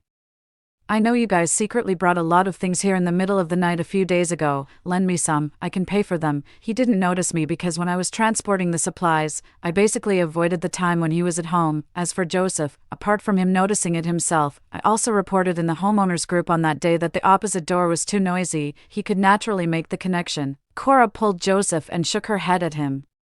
The two of them didn't make a sound and tacitly agreed not to open the door. The muscular man waited for a long time with no response and was already very impatient. Damn it, you hoarded so many things and don't want to save lives. Huh, just you wait. Without saying another word, he swung the long stick and started smashing the lock. With each bang, it made the two people in the house extremely nervous. This fragile lock couldn't withstand the brute force of the muscular man and soon gave way and was destroyed. The muscular man burst into the room, and Cora, almost in an instant, used all her strength to push Joseph out. Big brother, it's him. He wouldn't let me open the door. You go after him. It has nothing to do with me. 10. I could clearly see on the surveillance camera the expression of disbelief on Joseph's face after he was pushed out. It was even uglier than having eaten a fly. After pushing Joseph, Cora shrank into the corner, hugged her head, and didn't dare to make a sound. As for Joseph, he didn't have time to settle the score with Cora. The muscular man grabbed him by the collar and slammed him against the wall several times, and blood started to flow from his forehead. The muscular man questioned him. You look decent, but you won't even share a bit of supplies with me. Then don't blame me for taking them by force. After scolding The muscular man threw Joseph aside and started searching the whole room, but he found nothing. The enraged muscular man picked up the terrified Joseph again and slapped him twice in the face. "Where did you hide the supplies? If you don't tell me now, and I find them later, you're dead." Joseph stared fixedly at Cora. Suddenly, he raised his hand and pointed at the opposite door with a trembling voice. "My door, big brother. I really don't have any here. It's across the way. It's all over there. She not only hoarded a lot of things herself but also stole mine. You go and ask her for them, big brother. Go and smash her door. I really don't have anything here." The man looked around suspiciously. Indeed, he couldn't find anything, so he came to my door and repeated the same process. He still held the long stick that had smashed Joseph's door lock in his hand. Joseph stepped back with lingering fear, and there was a hint of vengeful pleasure in his eyes. I lounged leisurely on the recliner and didn't respond no matter how the muscular man knocked on the door. The muscular man lost his patience and started raising the long stick to smash at my door lock. "Smash away. Go ahead. If you can break it open, I'll admit defeat." After the renovation, I even tried with a chainsaw and failed. The chainsaw got damaged. What's brute force compared to that? Moreover, I had set up an alarm at my door when there were suspicious people. It would spray water directly. It was already minus 40 degrees Celsius. Water would turn into ice instantly. The water column sprayed onto the man, turned into ice cubes, and got into his collar, making him shiver from the cold. Failing to break the door and getting a shock from the cold, the man erupted after a moment of silence. "Damn it, you dare to play tricks on me." Joseph was again pressed against the wall and hit his head against it. His entire forehead was covered in blood and flesh. The muscular man stopped when he ran out of strength. After kicking Joseph, he left. Joseph lay on the ground like a pile of mud, and the blood he spat out quickly froze. He slowly crawled into the door, looked up, and asked Cora, "Are you satisfied?" 11. Cora replied to him with a sobbing voice, "What could I do? If I didn't do that, I would have been beaten to death." Joseph didn't respond to her and struggled to get up. Cora flatteringly stuck the warm baby patches on him, but he didn't react much. The two of them spent the second day in silence. At this moment, the temperature had reached minus 60 degrees Celsius, the signal started to be unstable, coming and going, and the power system also began to malfunction. People in the homeowners group kept crying for help, asking for cold protection supplies and food, but basically, no one responded. Everyone was trying to protect themselves. At this time, if someone revealed that they had supplies at home, it would undoubtedly be courting death. I basically stayed in bed to conserve my strength. Although I had prepared enough rechargeable electric blankets and warm baby patches, the heat they generated was limited. They could only keep me from freezing to death, and I didn't want to waste it. I sent a message to Joseph. It was the single-person portion of supplies for the next day. Joseph checked the message while avoiding Cora. He got up, using going to the bathroom as an excuse, and went to the bathroom. When Cora realized that there was a smell coming from the bathroom, Joseph had already finished eating with the door locked. This time, he didn't leave her any. When Cora realized this, she took another look at my message. Was she confirming the location of the axe? Joseph came out as if nothing had happened. Facing Cora's resentful gaze, he didn't react at all, and I, taking advantage of the signal about to disappear, informed Joseph of all the single-person supplies for about the next month. These supplies might not be enough for a single person to use, but they could maintain the minimum vital signs for a person to survive. If my prediction was accurate enough, this doomsday of extreme cold would probably last for about a month. After a month, who would be the one to survive? 12. Before the power system collapsed, there were several groups of people searching around, because climbing over walls from the outdoor environment at minus 80 degrees Celsius would definitely lead to death from the cold. These people robbing supplies could only travel by the elevators that hadn't malfunctioned yet. Joseph's door lock was broken, and the two of them basically had no ability to fight back. Their home was searched everywhere, since no usable supplies were found. They just got beaten and kicked a few times. Some people even suggested that when the two of them froze to death here and there was really no food, they would divide and eat them. This scared Cora into a breakdown and she burst into tears. She pointed at my door and said that I must have supplies. As a result, a group of people smashed and kicked at my door, but my door remained unshaken. The group of people were extremely angry, and Cora and Joseph got beaten again. Joseph just remained silent and didn't say a word. Later, the power system completely collapsed, and all the signals disappeared. I locked the stairwell on my floor, the elevator stopped operating, and no one came up anymore. The surveillance camera lost its signal, and I stopped observing it. I just counted the calendar every day, hoping that the doomsday would pass quickly. On the 15th day, the temperature had reached a terrifying minus 80 degrees Celsius. The heavy snow outside the window hardly ever stopped. At this rate, Some of the lower floor residents should have been buried in the snow. I no longer held the thermometer and reached out to measure the outdoor temperature because my hand would be directly frozen and disabled. I almost buried myself in the quilt every day. It was really too cold. It was on this day that, in a drowsy state, I heard a scream outside the door, a man's scream, following that were faint sounds of pleading for mercy and crying, which I couldn't hear clearly, but it seemed to be of no use. I also heard the huge sound of a blade chopping through bones, bang after bang, chop after chop. It was terrifying. 13. On the 25th day, the temperature dropped below my estimate and reached a terrifying -90°C. Fortunately, it hit rock bottom and then rebounded. On the 26th day, it started to rise slowly. On the 30th day, I unexpectedly found that the signal started to appear faintly. On the 35th day of the doomsday, the snow stopped. The temperature rose back to -30°C. We heard the voice of the rescue team for the first time. This was undoubtedly the best news, but in our building, I didn't hear much cheering. Probably, not many people survived. So, what about the opposite side? On the 40th day of the doomsday, the temperature returned to 0°C. The clouds dispersed, and people saw the sunlight after the doomsday for the first time. It symbolized a new beginning. I finally crawled out from under the thick quilt that almost crushed me to death to welcome this ray of sunlight. On the 41st day of the doomsday, after all-out emergency repairs, the power system and the signal were all restored. I finally turned on the air conditioner to keep warm and let out a satisfied sigh. At the same time, I heard a cheer coming from the opposite side. It was a woman's voice. I survived. I survived. I'm still alive. Then there was a violent fit of coughing. All the social media apps started to operate again. All the top trending searches were about this unprecedented and terrifying snow disaster doomsday. The homeowners group was completely silent. The second trending search, right after the doomsday topic, was a shocking report. # the rush of people returning home became a tide of corpses. # specific reports on the number of deaths during the rush of people returning home in various places. # Whether they were travelers waiting at the train station or at the airport, because they didn't have enough cold protection measures and food, and the rescue was difficult to carry out due to the heavy snow, almost none of them were spared. The train stations and airports in various places almost became huge mortuaries one after another. As for the vehicles that were already on the road, they were also hard to escape the disaster and slowly died in the massive traffic jam.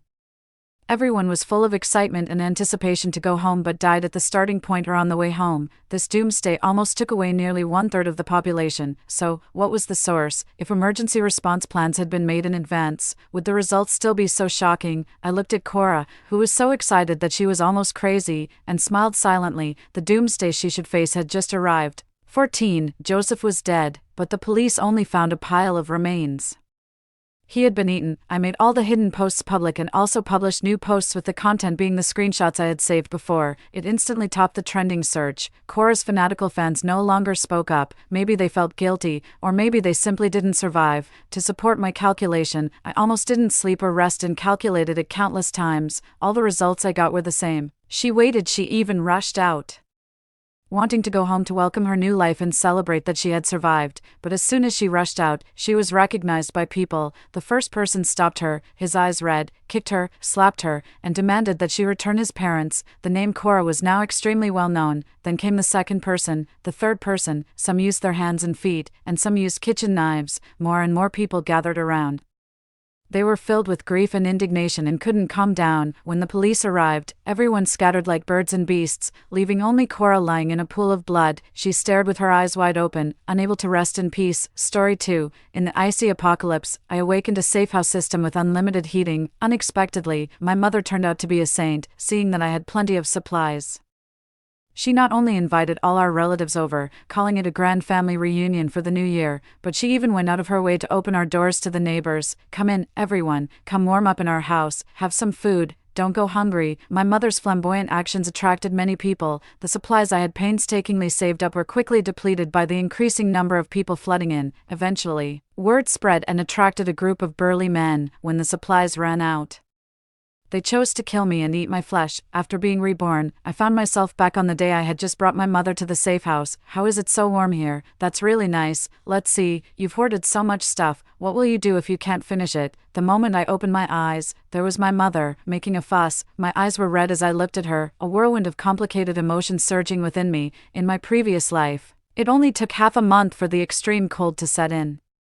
In our southern city, where it had never snowed before, the temperature plummeted to minus 40 degrees Celsius. At first, many people thought it was just an anomaly in the weather, but I knew the icy apocalypse was coming, because I was bound to the safehouse system, and its predictions about when the temperature would drop and when it would snow were exactly as it happened in reality, so I no longer took it lightly. Fortunately, this 200 square meter safe house, complete with a basement, had enough space for me to stockpile a substantial amount of supplies. After I frantically finished buying supplies, I brought my mother over, planning for just the two of us to survive together, but my mother didn't believe in any apocalypse. She made a big fuss about the supplies I had gathered. "Why do you need so much stuff? Just share it, otherwise, it's just taking up space." I got angry with her, but she just dismissed it casually. "What apocalypse? I think you've read too many books like this. Why don't you bring over your big uncle and aunties? They are freezing too. We have enough to share with them, and we can all have a lively New Year's celebration together. Wouldn't that be wonderful?" "Mom, no matter how much supplies we have, they are still limited. What will we eat if they finish everything?" I yelled at her, but she still argued back. "Isn't that a bit much? Family should help each other out. What's wrong with sharing a little surplus? Being kind-hearted is important. Our house is so warm, and others don't even have a place to shelter from the wind. How can you bear to see that? How did I raise such a selfish daughter? Just share a little. What harm could that do? It's the new year. Don't be so stingy." "Okay, having a daughter like you is really embarrassing." I couldn't stand up to my mother, and in the end, not only did she invite her relatives over, but she also took in several neighbors who were frozen stiff. That was a mistake. Originally, after stockpiling supplies, our home was just spacious enough for two people to move around, but after my mother brought in a bunch of random people, the space in the house was squeezed to the limit. Even standing room to sleep was scarce. The beds were occupied by my uncles, and I, as the owner of the safe house, could only sleep on the floor near the toilet. The floor was so crowded that there wasn't even space to stretch out. And every day I had to put up with the stench of my neighbor's feet, making it hard to breathe. I also had to share the cramped space with my uncle's thuggish son, who took advantage of the darkness to occasionally grope me. But that wasn't even the worst part. The worst part was that, in an effort to be a gracious host, my mother, she seemed to pause for a moment, processing my words, but then her own fear surfaced. "Are we really going to be that selfish, to keep everything to ourselves?" I looked at her, a mix of frustration and desperation in my eyes, and responded firmly, "It's not about being selfish, Mom, it's about survival. Last time, our generosity didn't save us, it destroyed us." She was silent, seemingly caught in a struggle between her instincts to share and the harsh reality I presented. I could see the conflict within her, the desire to be the good person she always was, but also the fear of repeating our past mistakes. "Mom," I continued, my voice softening, "we need to think strategically. We can help others in ways that don't jeopardize our own safety." Gradually, she nodded, understanding the gravity of our situation, and the lessons from our past life that had come back so vividly to haunt us. Together, we decided to manage our resources wisely, promising to support each other and survive. No matter what the future held, she still stood on the moral high ground, casually accusing me, "You're exaggerating way too much. You don't understand love at all. It's like you've wasted your education," she said. "We're a family, we should share everything. If someone in the family lacks something, of course, we should help out. How can you be so selfish? What will others think of us? How can I face our relatives in the future?" "Fine, really fine. Even if I had another chance, I wouldn't change my ways." I looked at her coldly, and without hesitation, I locked the safe house to its highest security level. Under my mother's astonished gaze, I spoke clearly and deliberately, "I'll lay it out here. No one else can enter. This is my house. Mom, either we stay here together, or you leave too." Under the influence of my assertiveness, my mother finally calmed down. From the window, the extreme cold world outside was nothing but pure white. The doors were frozen shut, and my mother finally started to settle down and just focus on our own lives. But then she opened the property management group chat and saw everyone begging for help. Her compassionate heart stirred again. Since I wouldn't let her send messages or reveal our address, she didn't make a fuss but just looked at me with tears in her eyes. "My child, how can you be so heartless? We're all in the same boat, and we have so much." I was tormented by her tears. Was I not willing to be kind? Did I enjoy nitpicking? Didn't I want to be known as a good person? But with my current capabilities, being able to take good care of my own mother was already an achievement. "This weather will continue for at least 2 years, Mom. We simply don't have the resources to help others. You can predict the future now." 2 years, you're even more accurate than the Weather Bureau," my mother retorted sarcastically. I couldn't tell her that I had access to a system, but given the current conditions, shouldn't she also guess that I knew something she didn't, otherwise? Why were others nearly freezing to death while our house was warm and we had plenty to eat? I took a deep breath and ignored her. Unexpectedly, in the bathroom, she secretly sent a message to our relatives. "Big brother, are you there?" My mother sent a voice message. "You look so cold. We have plenty of food and the heating is strong. Feel free to come over anytime." I wanted to come and get you, but Nora must be crazy. She not only stops me vigorously but also won't let me tell you the address. She doesn't care about you, but I do. The bathroom door wasn't soundproof. I just listened as my mother rambled into the phone, complaining about me. Suddenly, I lost all reason and, in a frenzy, smashed open the bathroom door. And then crushed her phone into pieces. I couldn't let her repeat the mistakes of the past. I thought that would be the end of it, but unexpectedly, the message had already been sent, and that group of relatives immediately added me to a group chat to berate me. My eldest uncle was the first to start. "You heartless beast, we're all family. Are you going to just watch us die?" That was too harsh. My aunt tried to mediate. "Nora, don't blame your uncle for being harsh. We're all one family. Your two brothers are about to freeze out there, and here you are cozy at home. How can you stand to see them suffering like that without feeling guilty? How can you comfortably hide at home and enjoy yourself? Look, how about I just don't visit your house? Would that be okay? We won't disturb you. Just show a little mercy and send over some food. I'm begging you." As an elder, Auntie sighed too. "Nora, you've really disappointed me. I've doted on you for nothing all these years. Didn't I always buy you snacks when you were a child? Now that you're capable, you won't even lend a hand. You shouldn't forget your roots." "Exactly. How can you be so cold-hearted? Who will help you if you ever find yourself in trouble in the future?" Such heartlessness, complete ingrate. Everyone positioned themselves on a moral high ground, each remark painting me as some unforgivable villain. But in my past life, when I had taken them into my home, I was the one who served them tea and water. I was the one who served them meals. I was also the one who was sexually harassed. Later, when those villains came, my uncle, trying to save himself, pushed me out first. "Just kill her. She's young. Her flesh is tender." At that time, as I was carried onto the stretcher, all my relatives watched indifferently. None of them stood up for me. Even my aunt breathed a sigh of relief and muttered softly, "Good. They'll eat her first so they won't have to eat us." Remembering the memories from my past life makes me want to vomit. These ungrateful relatives don't deserve any help from me. I glanced again at the group message above. Fortunately, Mom hadn't revealed our exact location. They couldn't track us down. It was just venting their anger. I ignored it and left the group in one click. Mom was still nagging by my side. "Look, we're all family, just because of you. Look what you've done to our family relations. Your aunt's family has hardly any food left, and the kids are not even 2 years old. What if they freeze? Nora, just send them some food. We have plenty stored up anyway." They've all been cursing me in the group. "Didn't you see how horrible they were?" I massaged my temples and said exasperatedly, "That's because you started this heartless business first." Mom began to cry on the floor, pounding the ground with her hands. "You really are heartless, such a wicked child, nothing like my own." "Fine, I'm heartless, you're the compassionate one, you go deliver it." I yelled at her. "It's nearly minus 50 degrees Celsius outside, the cars can't even operate in such terrible and dangerous weather, and you want your daughter to go out and deliver supplies. If you want to deliver, go deliver yourself, don't boss me around. How can you speak to your mom like this? You heartless thing." Mom slapped me right then and there. "Fine, I'll deliver it myself at my old age. I may be old and useless, but at least I have a kind heart, unlike your selfish and venomous self." She shouted this loudly. I covered my face, seeing only disappointment. "If you're going to deliver it, then just go. Stop the empty talk. I'm leaving now," she declared righteously. Clearly, she had been comfortable for too long and had no concept of what minus 50 degrees Celsius felt like. She dressed herself and cursed as she opened the door. As soon as the door cracked open, a cold blast hit, everything near the door frosted over. Mom shivered intensely and quickly shut the door, watching her at the doorway, unsettled and patting her chest. She didn't even take a step outside. I couldn't help but scoff. "Go on, deliver it. Why aren't you going?" She fell silent, saying nothing more. It turned out, she only had the energy when it came to ordering me around. Why not let her try making one herself? I shrugged and said nothing more.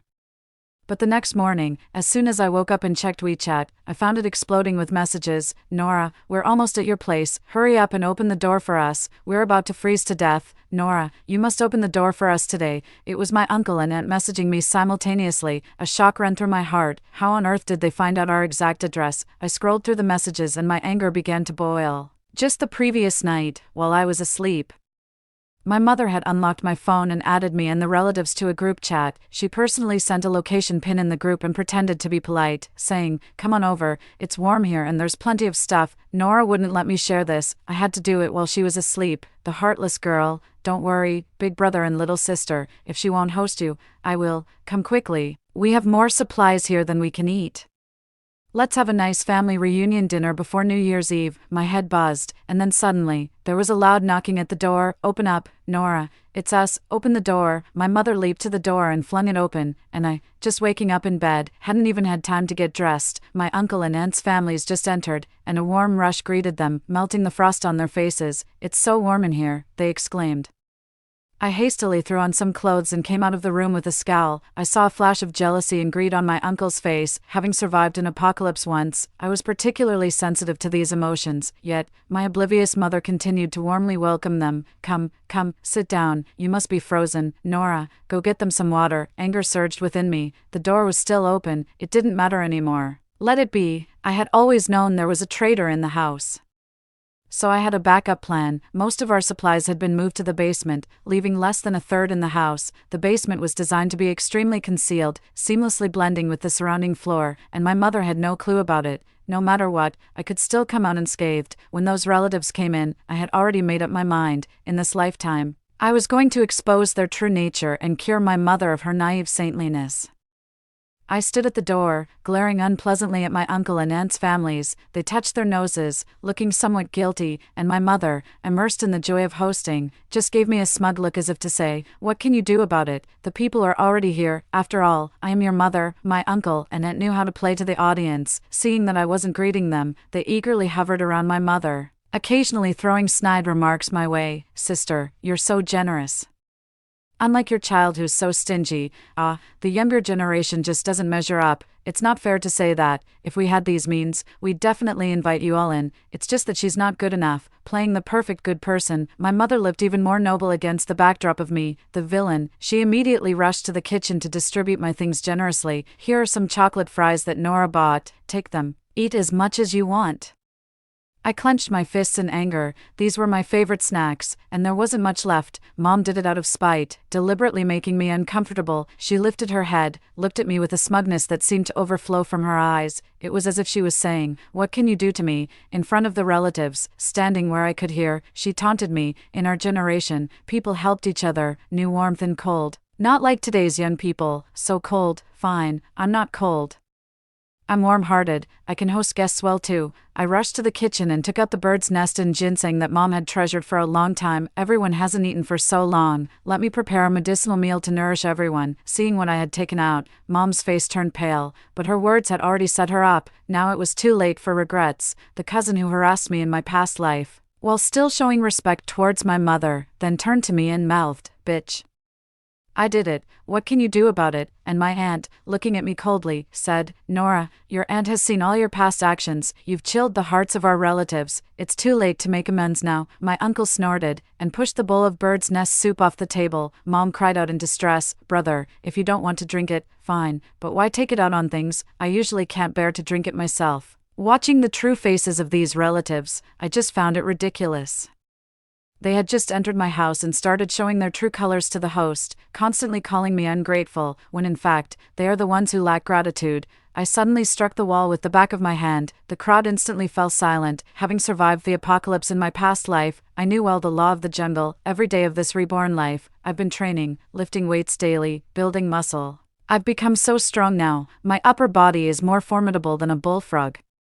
My fists as big as punching bags. With such a physique, just standing here, my presence is intimidating. Under my imposing aura, they didn't dare to touch me. Asserting myself as the master of the house, I spoke up. "I'll emphasize one thing. Look, we only have so much supplies in the house, and with the weather getting colder by the day, waiting for rescue is an indefinite prospect. You can share, yes. But if you let this information slip and attract others here, one more mouth to feed means less food for each, and you'll end up starving to death. Do you understand? It's been almost a month since the apocalypse began. They should understand the weight of my words." My aunt and uncle swallowed hard, actually listening seriously without pulling rank as elders. With that said, I lazily glanced at them and went back to my room to sleep. It's just the beginning. I doubt they'd dare do anything to me now. The next day, Mom received a distress message on her backup phone, her eyes filled with tears. Your childhood neighbor, she messaged Mom saying she's about to freeze to death. It's just the two of them, let her come to our house to warm up. No way,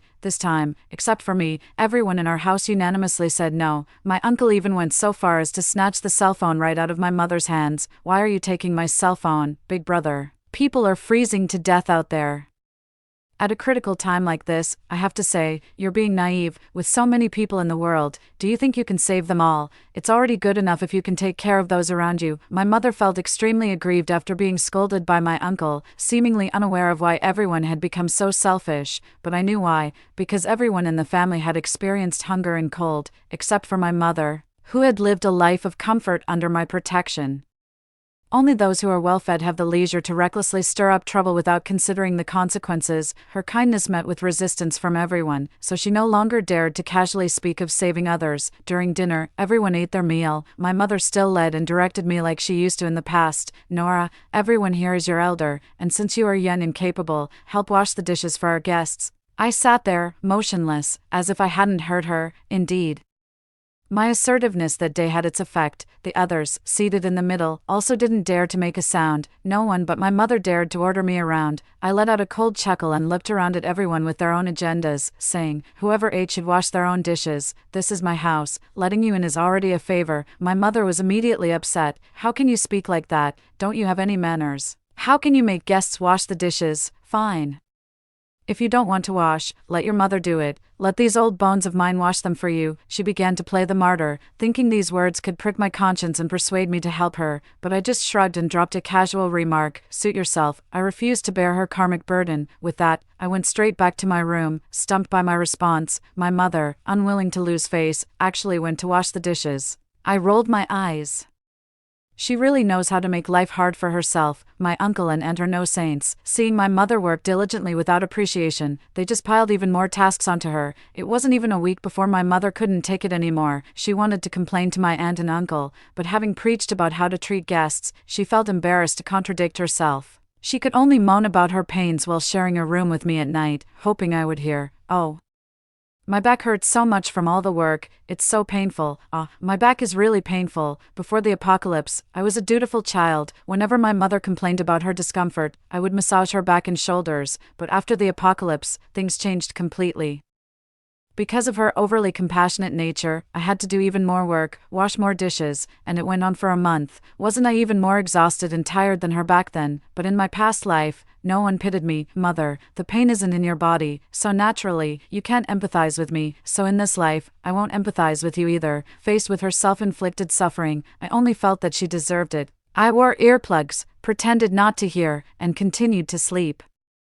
People tend to bully the weak and fear the strong. During that week, no one bothered me. They all dumped the workload on my mom. It wasn't even half a month before my mom couldn't take it anymore. For the first time, she showed her displeasure to the guests. From now on, whoever makes a mess cleans it up themselves. My aunt looked wronged but said something that put my mom in a difficult position. Sis, weren't you the one who always talked about hospitality? I work so hard every day, and you all just sit there without seeing any of it, really, sitting here as if you own the place. This is our house, my aunt retorted. Didn't you always say we're all family? Now what's this about yours and mine? My mom, so angered she was practically shaking, couldn't find the words to counter. She just dropped a line. Fine, from today onwards, I'm not doing any work. I secretly curved my lips upwards. Good. Mom finally stopped being a martyr and started standing up for her rights, though it really was a bit late. Mom's dream of a joyful, harmonious family atmosphere never materialized. With over a dozen people in the house needing to eat every day, every mouth seemed like a bottomless pit. Looking at the increasingly bland dishes, my little cousin bellowed in frustration, "Mom, Auntie, I don't want to eat rice every day.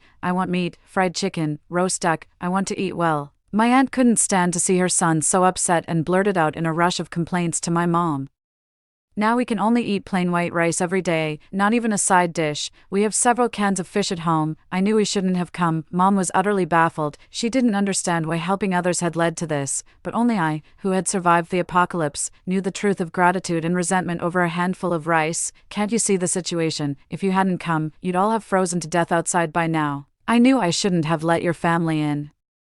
This was the first time my usually helpful and kind-hearted mom shouted at relatives, "What's wrong with complaining about bad food? You said there would be plenty to eat and drink at your place, and look at us now." The scene was chaotic, and if it weren't for me holding them back, they might have started fighting. Let's all calm down. Staying alive is what's most important right now. My uncle rushed into the house and pulled the two arguing parties apart, but his eyes, filled with hatred and scheming, sent shivers down my spine. As supplies dwindled, the atmosphere in the house grew more oppressive. "Sis, how much rice do we have left? I see your daughter's cooking less and less each day, and the kids are still hungry." That was my aunt's voice, deliberately lowered, but every word was pointed. My mom sighed and waved her hand. "Oh well, I'll check the rice bags again. If it's not enough, we'll just have to make do." But the next day, my cousin's cries of hunger, holding his bowl, pierced everyone's heart like a needle. The remaining rice was running out. What was cooked in the pot was nothing but watery soup with a few wild vegetables floating on top, mocking the absurdity of this family reunion. The wrinkles on my mom's face deepened. As daily rations were distributed, everyone's eyes were round and watchful, fiercely guarding their share, afraid of getting less.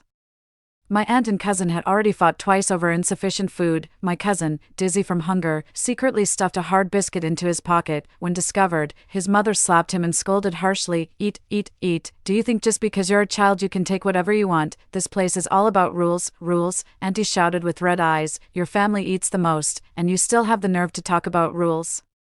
The arguments spread from the kitchen to the living room. Everyone was shouting and cursing, children hid in the corners crying, as if they knew this household could no longer bear the strain, until one day, something even more terrifying happened. Mom discovered that the bag of rice hidden under her bed had disappeared. "Who took it?" For the first time, Mom asked coldly, anger in her voice. Everyone bowed their heads in silence. "I'll ask again, who took the rice? How can you speak like that?"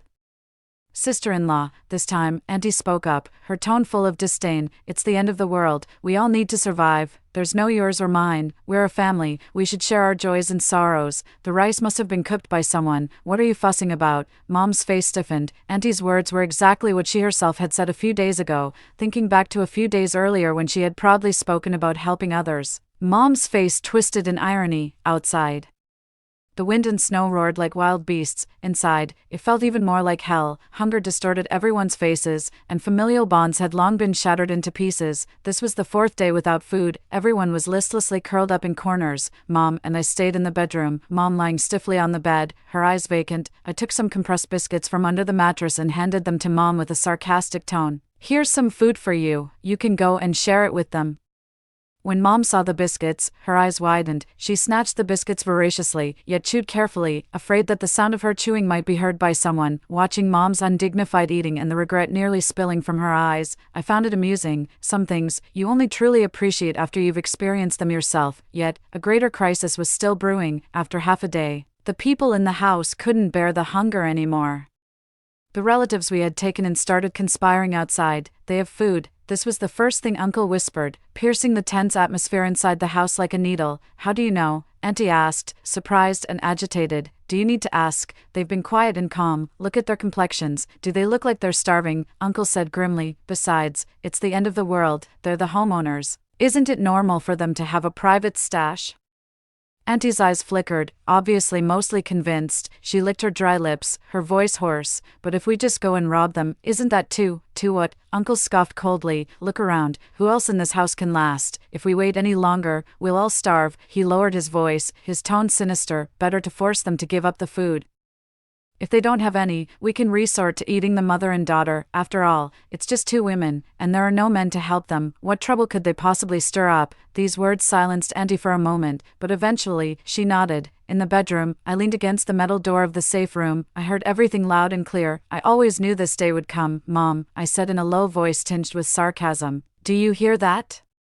These are the wonderful relatives you welcomed." Mom froze by the bed, her face deathly pale, trembling all over. How could they? How could they? Why couldn't they?" I scoffed coldly. "They stopped seeing you as a person a long time ago, from the day you let them in. They treated you like an endless source of charity. You liked playing the saint, and now you see, saints are only good for sacrifice." Mom was speechless, guilt and fear mingling in her eyes. At midnight, the conspiracy finally took shape. Bang, bang, bang. The knocking came, along with my uncle's shouting, "Sis, open up, we're family, we won't hurt you." Mom looked terrified at the door, her voice trembling. They really came. I grabbed her and pushed her into a corner, saying coldly, "Shut up, just watch. This is a safe house. Even the bedroom door, once shut, is impervious to blades and bullets, so I had no worries about our safety." As we remained silent inside, the voices outside grew more vicious, turning from urging to threatening. "Sis, stop pretending. We know you have food. If you don't open up, don't blame us for being rude." Then came the sound of a knife hacking at the door. Bang, bang. The metal door emitted a low hum but showed no signs of damage. "What's with this door? Impervious to weapons." My aunt screamed outside. "What do you mean impervious? Keep chopping," my uncle frantically said. Inside, Mom cowered in the corner, tears streaming down her face. "How could they do this to us? We're supposed to be family." "Mom, they're right," I interrupted her coldly. "Aren't you all about giving? Didn't you say family should support each other? Now's your chance. Why don't you open the door?" Mom sobbed, unable to lift her head. The voices outside grew even more rampant. "Sis, it's useless not to open the door. We're all going to die soon anyway. You two women, since you're going to die, might as well feed us first.